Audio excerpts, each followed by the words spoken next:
कहानी की शुरुआत होती है एक जेल के दृश्य से, जहां हम मुख्य किरदार आर्थर फ्लेक को देखते हैं, जिसे पूरी दुनिया जोकर के नाम से जानती है।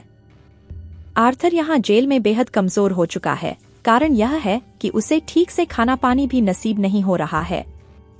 उसको जेल में कैद इसलिए किया गया था क्योंकि उसने 5 लोगों का खून किया था। लेकिन सच ये है कि उसी घटना ने उसे बदनाम और मशहूर भी बना दिया।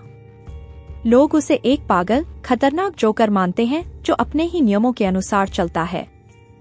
जेल में भी आर्थर की जिंदगी आसान नहीं है, क्योंकि यहाँ भी वो पुलिस वालों और दूसरे कैदियों के तानों और परेशानियों का शिकार है। एक दिन आर्थर की वकील उससे मिलने के लिए आती है। आर्थर को उम्मीद है कि शायद वो उसे यहाँ से निकलने में मदद कर सके। बातचीत के दौरान वकील उसे बताती है कि कुछ रिपोर्टर्स उसका इंटरव्यू लेना चाहते हैं। आर्थर को ये बिल्कुल भी पसंद नहीं आता क्योंकि उसे मीडिया से नफरत है, लेकिन जेल से छूटने की उम्मीद में वो इंटरव्यू के लिए हाँ कर देता है। इस इंटरव्यू का मकसद न केवल उसकी मानसिक स्थिति को समझना था, बल्कि यह भी देखना था कि क्या वह अभी भी खतरा है या नहीं। इंटरव्यू में आर्थर से कुछ कठिन सवाल पूछे जाते हैं, जो उसे अपने अतीत की कड़वी यादें दिलाते हैं। वो अंदर ही अंदर गुस्से से भर जाता है, लेकिन किसी तरह खुद को संभाल लेता है और हर सवाल का जवाब सच देता है। इंटरव्यू खत्म होने के बाद उसे वापस जेल में भेज दिया जाता है, लेकिन उसके मन में कई सवाल और परेशानियां रह जाती हैं। आर्थर का ध्यान जेल में रहते हुए एक अजीबोगरीब लड़की पर जाता है, जो उसे बार बार देखती रहती है। उसका नाम है ली, जो खुद भी एक अपराध के चलते यहाँ कैद है। एक दिन जेल के म्यूजिकल रूम में दोनों की मुलाकात होती है। ली उसे बताती है कि उसने गुस्से में अपनी पूरी बिल्डिंग को आग के हवाले कर दिया था, जिसमें उसकी माँ भी मारी गई। ली की कहानी सुनकर हंसने लगता है, क्योंकि उसकी यह अजीब आदत है। धीरे धीरे दोनों की दोस्ती गहरी होती जाती है। कुछ समय बाद ली आर्थर से जेल से भागने की बात करती है। वो कहती है कि दोनों एक साथ बाहर जाकर नई जिंदगी शुरू कर सकते हैं, पर आर्थर मना कर देता है क्योंकि उसे डर है कि पुलिस उसे गोली मार देगी। लेकिन ली इस रिश्ते को गंभीरता से लेती है और जेल में रहते हुए भी वो बार बार आर्थर के पास आने की कोशिश करती है। एक दिन ली और आर्थर थिएटर में बैठे होते हैं, जहां ली गुस्से में थिएटर के पिछले हिस्से में आग लगा देती है। पूरे हॉल में भगदड़ मच जाती है और सब बाहर भागने लगते हैं। बस वहाँ ली और आर्थर ही बचे रह जाते हैं। इसी मौके पर दोनों अपने प्यार का इजहार करते हैं और आर्थर भी उसे दिल से चाहने लगता है। जेल में रहकर ली और आर्थर का रिश्ता और भी गहरा हो जाता है। ली को जोकर के रूप में आर्थर से खास लगाव हो जाता है और वह उसे बार बार कहती है कि उसे अपनी जोकर वाली पहचान पर गर्व होना चाहिए। एक दिन ली अपने साथ मेकअप का सामान लाती है और आर्थर का चेहरा जोकर के मेकअप में सजा देती है। आर्थर खुद को शीशे में देखता है और उस पुराने जोकर की झलक को महसूस करता है, जो उसकी पहचान बन चुकी है। इस पल में वो दोनों एक अजीबोगरीब खुशी महसूस करते हैं, जैसे एक दूसरे को समझने वाला कोई साथी मिल गया हो।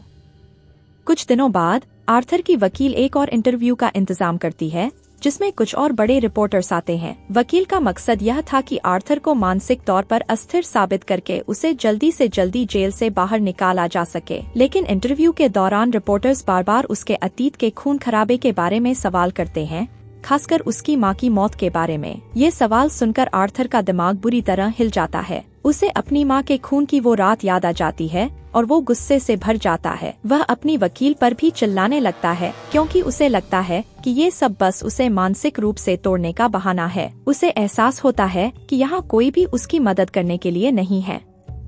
आर्थर का केस अब कोर्ट में पहुंचता है। कोर्ट के बाहर उसके चाहने वाले उसके समर्थन में जुटे होते हैं। लोग उसे निर्दोष मानते हैं और चाहते हैं कि उसे आजादी मिले। अंदर कोर्ट में आर्थर के खिलाफ गवाहियां दी जाती हैं, लेकिन उसकी वकील उसे एक ऐसे मासूम इंसान के रूप में दिखाने की कोशिश करती है, जिसने बस अपने बचाव में ही 5 लोगों को मारा था। वकील कोर्ट को यह समझाने की कोशिश करती है कि आर्थर की मानसिक हालत ठीक नहीं थी और उस पर कई वर्षों से अत्याचार हो रहे थे। आर्थर को अपनी वकील और ली पर भरोसा था, लेकिन एक दिन उसे पता चलता है कि ली यहाँ अपने किसी व्यक्तिगत कारण से है। दरअसल ली को जेल की सजा नहीं हुई थी, बल्कि उसने खुद पैसे देकर यहाँ आर्थर से मिलने का इंतजाम करवाया था। आर्थर यह जानकर हक्का बक्का रह जाता है। जब वो इस बारे में ली से सवाल करता है तो ली उसे बताती है कि उसने यह सब इसलिए किया ताकि वो आर्थर से मिल सके और उसकी जिंदगी का हिस्सा बन सके। ली कहती है कि उसने आर्थर की टीवी फिल्म कई बार देखी है और उसे उससे प्यार हो गया है। उसने ठान लिया है कि चाहे कुछ भी हो जाए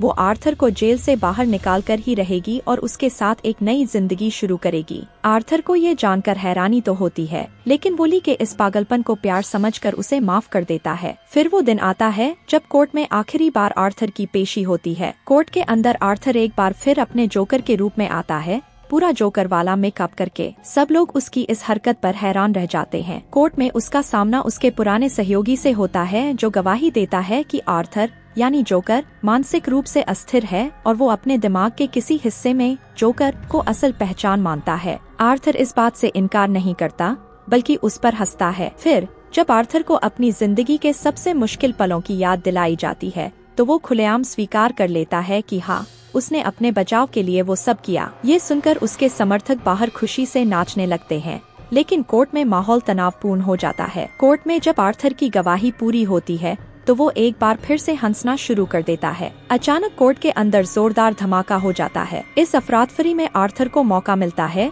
और वो भाग निकलता है। बाहर उसका एक प्रशंसक उसकी मदद के लिए खड़ा रहता है और वो आर्थर को कार में बिठाकर वहाँ से ले जाता है। लेकिन कहानी यहीं खत्म नहीं होती। जब वो दोनों एक सुनसान जगह पर पहुँचते हैं, आर्थर को अचानक ली दिखती है। वो उसकी ओर बढ़ता है और कहता है कि अब हम दोनों यहाँ से दूर चले जाएंगे और एक नई दुनिया बसाएंगे। लेकिन ली उसे देखती है और कहती है कि उसने आर्थर से प्यार किया था, पर अब उसे एहसास हो गया है कि आर्थर वैसा इंसान नहीं है जैसा उसने सोचा था। आखिर में ली आर्थर को अकेला छोड़कर चली जाती है। आर्थर ठगा सा खड़ा रह जाता है। कुछ देर बाद पुलिस आकर उसे फिर से गिरफ्तार कर लेती है और इस बार वो उसे बहुत कड़ी सुरक्षा में जेल में डाल देते हैं। जेल में एक दिन एक कैदी आर्थर से मिलने आता है। वो गाना सुनाने के बहाने उससे अकेले में मिलता है और फिर अचानक उस पर हमला कर देता है। आर्थर बुरी तरह घायल हो जाता है, खून बहता रहता है और वो तड़पते तड़पते फर्श पर गिर पड़ता है। उसकी आंखें धीरे धीरे बंद हो जाती हैं और ऐसा लगता है जैसे उसकी मौत हो चुकी हो।